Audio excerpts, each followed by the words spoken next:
Howdy! Welcome to Aspire Mountain Academy. I'm Professor Curtis, your instructor for this course in Introductory Statistics.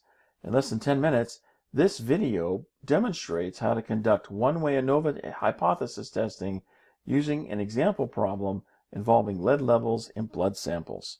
Let's get started. So we've seen an example problem before in previous mini lectures involving a study that was looking for a connection between levels of lead in the blood and performance on an IQ test. In those examples, we were looking at only two categories. So the blood level had a high concentration of lead in the blood or a low level of concentration in the blood. Now we're going to add a third category, which is a medium concentration level. And we're going to be testing the claim that the three samples that we have here come from populations with means that are all equal to each other. First of all, before we check out our methodology, we've got to make sure that our assumptions that are underlying our methodology are all satisfied. So first, if we take the data that we have for the samples and we plot them on normal quantile plots, we're going to see that, it looks like we've got approximately normalized distributed data here. So there's the first requirement. And then we can calculate standard deviations for each of the samples. They're not exactly the same, but they're roughly in the same ballpark. So we've got the second requirement met.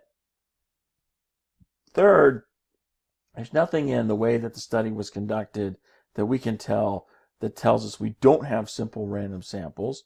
So we're going to assume that we have simple random samples. Fourth, the samples are independent of each other. There's no matching between any, scores from one group to another. So therefore, we've got independent samples. And then last but not least, each of these samples are from populations that are categorized according to a single factor. The single factor is the level of lead in the blood. So we've got low, medium, and high levels.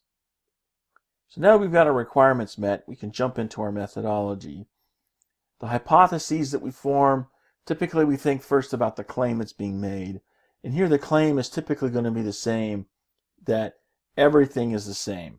So all of our means values are going to be the same. That means we're going to adopt that for our null hypothesis because the null hypothesis is by definition a statement of equality. That means we have to take the complement of our claim for our alternative hypothesis. Of course, the claim having more than two different mean values to look at. We just can't say it's not equal to. Okay, one of those values is going to be different than the others, but the one-way ANOVA testing doesn't tell us which one. So we have to actually write out with words. We can't use mathematical symbols to describe the alternative hypothesis. We have to actually write it out like you see here. So it's not going to match up with our claim. And even though it doesn't show us in the alternative hypothesis, we have a one-tailed test on the right. This is typically standard fare for your one-way ANOVA testing. You're going to see the same hypotheses over and over again. To test our claim, we need to calculate a test statistic and or a p-value. So to start with the test statistic, typically what we're going to do with these problems is take the data that's given to us, dump it into StatCrunch, and then go to Stat ANOVA one way. In the options window that appears, we're going to select our columns with our data there at the top, and typically you're going to be selecting all the columns for your one-way ANOVA hypothesis testing problems. And then don't worry about selecting any of the other options there. Just leave the defaults as they are. Go ahead and hit compute. And you get this wonderful little results window. And notice here we've got two different tables. The table on top is for column statistics. Our ANOVA table, which is what we want for our hypothesis test, is there on the bottom. And the test statistic is going to be located right here, second to last value on that top row in our ANOVA table. If we want the p-value, it's always right next door to the test statistic, the last value in that top row there in the ANOVA table. So remember for when you're working your problems that, just take that standard option, stat ANOVA one way, select your columns, hit compute. You don't need to worry about adjusting any of those other settings there. Just leave them as they are. Now we've got what we need to resolve our hypothesis test. The criteria is going to be the same as we've had throughout the excursion through hypothesis testing land. So we've got here our critical region from our F distribution. Notice we've got 2 different degrees of freedom. So the numerator degrees of freedom, 1 less than the number of categories. We've got 3 categories, so that's going to be a 2. And then the denominator degrees of freedom is a rather large number, because remember how we're calculating it, taking 1 less than the number of samples that we have, and this is going to be for the largest sample, so that's for that low lead level group, multiplied by the number of categories, which is 3. So we've got pretty large number there for denominator degrees of freedom. But our critical value, 3.02, comes out when we put in the area for that critical region, which is our significance level of 5%.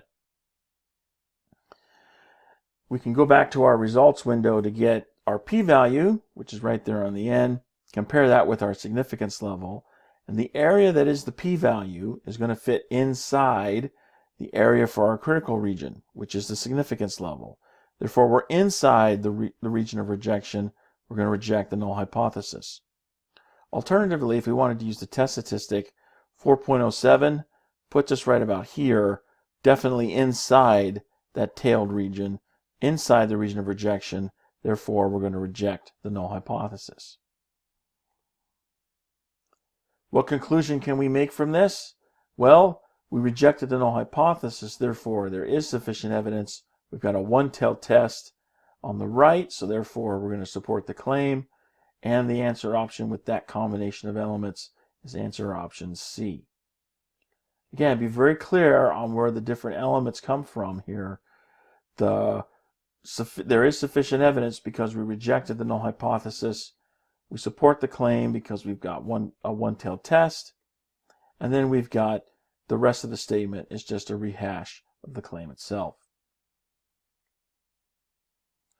We need to take some cautions regarding the conclusions that we make from one-way ANOVA testing, because remember, the test is set up so that we're testing whether or not everything's equal to each other or not. That's the null hypothesis. And in this case, we rejected that idea. We rejected null hypothesis. So we have statistical evidence to say that it's false. At least one of those mean values is different from the rest. But that's as far as the test goes. Okay, we can't say that we have statistical evidence that any one of those means, any one particular of those means is different from the other. We just know that one of them is. We don't know which one. We don't even know if there's more than one, and there may be more than one. So we can't say anything about which one it is. Okay. Now, if we had the opposite conclusion, if we'd failed to reject the null hypothesis, then the null hypothesis would be true, and we could say that all the population means are the same. We have statistical evidence for that. That being said, we can go back and look at the results. Take a look at the mean values that are calculated for each of the different samples here. So it looks like the low lead level group is probably the one that's different, because the other two values look almost identical to each other.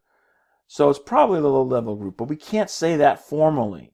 The statistical test does not provide evidence that it's the low level group. It just says that one of them is different from the rest. Okay? So we can make that conclusion informally, but we can't make it formally. And that brings us to the end of this mini lecture. I hope you found it helpful. You can find more mini lectures for this and other courses at AspireMountainAcademy.com. Thanks for watching. I'll see you in the next video.